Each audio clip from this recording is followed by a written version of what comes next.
Nellore parliament పరిధిలోని 7 నియోజకవర్గాలు, కొండెపి నియోజకవర్గాల్లోని మామిడి రైతులకు లబ్ధి చేకూర్చే విధంగా చర్యలు తీసుకుంటామని నెల్లూరు పార్లమెంట్ అభ్యర్థి విజయసాయిరెడ్డి అన్నారు. కాతకూరు నియోజకవర్గం ములవపాడు మండలంలో నెల్లూరు ఎంపీ అభ్యర్థి విజయసాయిరెడ్డి, అసెంబ్లీ అభ్యర్థి బుర్రా మధుసూదన్ యాదవ్, ఎంపీ మోపిదేవి వెంకటరమణ, వైఎస్ఆర్సీపీ ఎస్సీ విభాగ అధ్యక్షుడు జూపూడి ప్రభాకర్ రావులు మామిడి రైతులతో ముఖాముఖిలో కార్యక్రమంలో పాల్గొన్నారు. ఉలవపాడు పరిసర ప్రాంతాలలో ఎంత మామిడి పంట విస్తరణ ఉంది, సీజన్లో ఎంత మొత్తంలో ఉత్పత్తి జరుగుతుంది, ఏ ప్రాంతాలకు ఎగుమతులు జరుగుతున్నాయి, రైతులు ఎదుర్కొంటున్న సమస్యల్లో విజయసాయిరెడ్డి అడిగి తెలుసుకున్నారు. తీసుకొచ్చి లాభాలన్నీ వాళ్ళకి పోయే విధంగా అయితే నేనేం పెద్దగా ఇంట్రెస్ట్ తీసుకోను. మీరు కోఆపరేటివ్ సొసైటీలో అదంతా కూడా బాధ్యతలు మీరు తీసుకొని ఇన్వెస్ట్మెంట్ అంతా గవర్నమెంట్ నుంచి పెట్టిస్తాయి.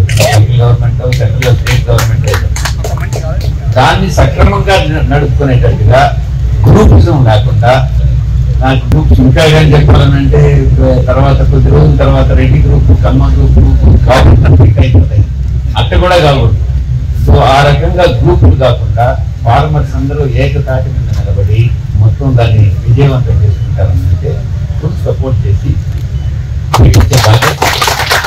ఆ బాధ్యత తీసుకొని మీరు సిఇఓని ఒక అతను తీసుకోండి. ఆ సిఇఓ ద్వారా మనం మొత్తం ఆపరేట్ చేద్దాం.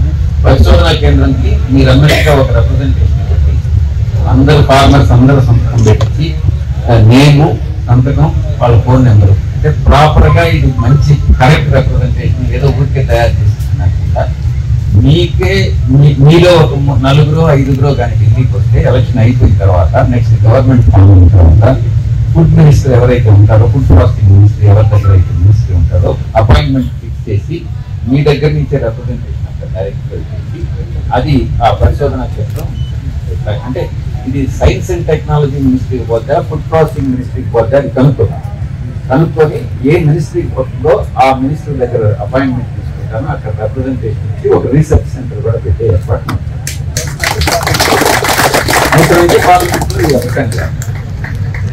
సెంట్రల్ గవర్నమెంట్ తో మాట్లాడి ఏర్పాటు చేస్తామని చెప్పి ప్రాసెసింగ్ యూనిట్ కూడా దాని పేరు తెచ్చుకొని అది కూడా ఎలక్షన్ అయిపోయిన తర్వాత దాని గురించి కూడా డిస్కస్ చేసి దాన్ని కూడా వచ్చే మార్గం చేస్తాను. ఎంపీ గారు మనకి రాజ్యసభలో విజయసాయి గారు హామీ ఇచ్చారు.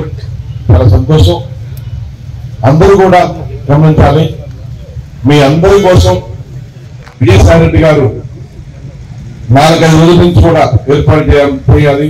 ఇక్కడ రైతులందరూ కూడా ఏదో కూడా మేలు చేయాలని చెప్పి మంచి ఉద్దేశంతో వారు ఈరోజు రావడం జరిగింది. వారికి మీరు కూడా మనస్ఫూర్తిగా ధన్యవాదాలు. సంబంధించినటువంటి సమస్యల మీద అందులో ఉలవపాడు అంటే జాతీయ స్థాయిలోనే ఒక ప్రత్యేకమైన గుర్తింపు ఉన్నటువంటి మేలు జాతి మామిడి రకానికి పెట్టిన పేరు కాబట్టి ఈ ప్రాంతంలో రైతుల యొక్క సమస్యలు తెలుసుకుని వాటిని కూలకషంగా పరిష్కరించాలనేటువంటి ఆలోచనతో గత విజయసాయి గారు ఈ రోజు ముందు రావడం జరిగింది. ఇక్కడ ఒక మాట నేను చెప్తాను. ఇప్పుడు మాలాంటి వాళ్ళ రాజకీయ నాయకులు ఏంటంటే వస్తాం, సందర్భాన్ని బట్టి అవసరం బట్టి 4 మాటలు చెబుతాం, నమస్కారం పెట్టాం, సాయం చేయడం వెళ్తాం. తర్వాత మీరు ఎక్కడుంటారో మేము ఎక్కడుంటామో తర్వాత విషయం. సాయిరెడ్డి గారి పనితనం అలాంటి కాదు. ఒక అంశం మీద, ఒక ఇష్యూ మీద ముందు ఒక స్పష్టమైనటువంటి మాట మాట్లాడారంటే దాన్ని కార్యసాధనలో రూపంలో తీసుకొచ్చేంత వరకు కూడాను వెనకాడేటటువంటి ఆలోచన మంచి కార్యం కాదు. మీరు మర్చిపోవచ్చు కానీ వాళ్ళు మర్చిపోవాలి. స్పష్టమైన ఒక అంశం ఇచ్చారండి. అలాంటి వ్యక్తి ఈరోజు మీ సమస్యలు తెలుసుకుని పరిష్కరించడానికి ముందుకు వచ్చారు. ఆ క్రమం కూడా అది కూడా మీకు తెలుసు.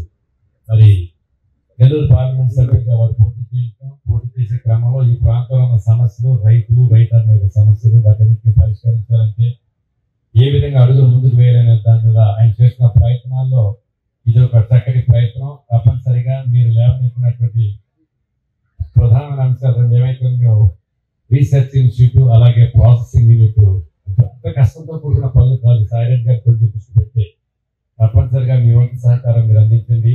తదనంతరం మీ సమస్యల పరిష్కారం చేసి రైతాంగానికి ఉపయోగపడే విధంగా చెప్పారు.